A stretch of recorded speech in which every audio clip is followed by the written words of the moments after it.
जी news platform YouTube channel पर आपका स्वागत है।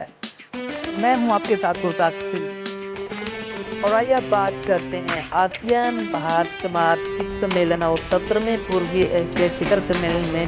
भाग लेने के लिए उपराष्ट्रपति जगदीप धनखड़ पहुंचे कंबोडिया में। 3 दिन की इस यात्रा में विदेश मंत्री डॉक्टर सुब्रमण्यम जयशंकर भी मौजूद हैं।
ការរស់នៅរបស់ប្រជាជនទាំងអស់គ្នា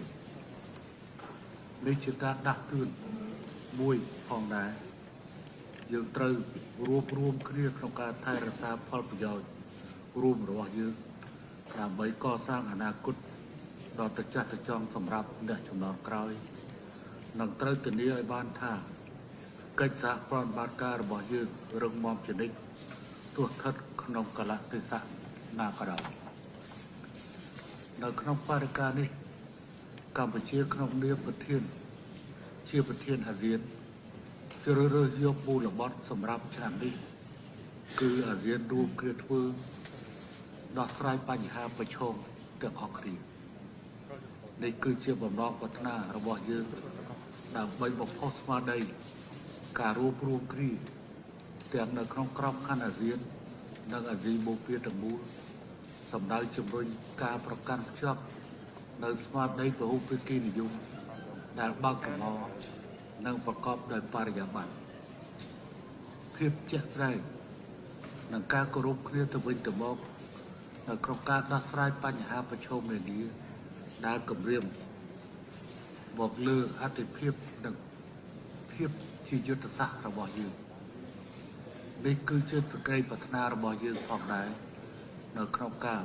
ពង្រឹងបន្ថែមនៅមជ្ឈភាពអាស៊ានក៏ដូចជាគោលការណ៍ពាក់ព័ន្ធនានាដែលលើកកម្ពស់សន្តិភាពស្ថិរភាពសន្តិសុខនិងការអភិវឌ្ឍក្នុងតំបន់ប្រជាសុតតឯកឧត្តមលោកជំទាវអស់លោកលោកស្រីខ្ញុំសង្ឃឹមថាកិច្ចពិភាក្សាទៅលើសមិទ្ធផលនិងការកំណត់ទិសដៅអនាគតនៅក្នុងបរិបទនៃបញ្ហាតំបន់និងសកល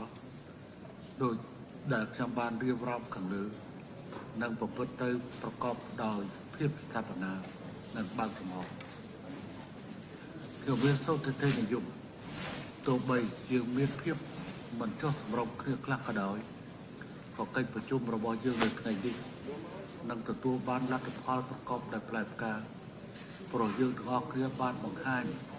នៅការបញ្ញាចិត្តចំពោះគោលដៅតែមួយពោលគឺការកសាងសកលលោកមួយដែលប្រកបដោយសន្តិភាពសុខដុមភាពនិងវិបុលភាពដែលនេះគឺជាតួអង្គដ៏ឧត្តមឧត្តម ในកិច្ចប្រជុំកំពូលអាស៊ីបូព៌ារបស់យើងសូមអរគុណលើសូមស្នើអ្នកសារព័ត៌មានទាំងអស់ចាក់ចេញពីសាលប្រជុំរបស់យើងមុននឹងយើងចាប់ផ្ដើមការងារបន្តតែសូមអរគុណអ្នកសារព័ត៌មានទាំងអស់ហើយរងចាំទៅពេលដែលយើងទៅបិទនិងសន្និសីទសារព័ត៌មាននៅពេលនេះ Thank you. Yeah, it's enough now. Thank you. Yes, please. Yes, yes, please. Thank you. Thank you. Thank you. Yeah, please enough now.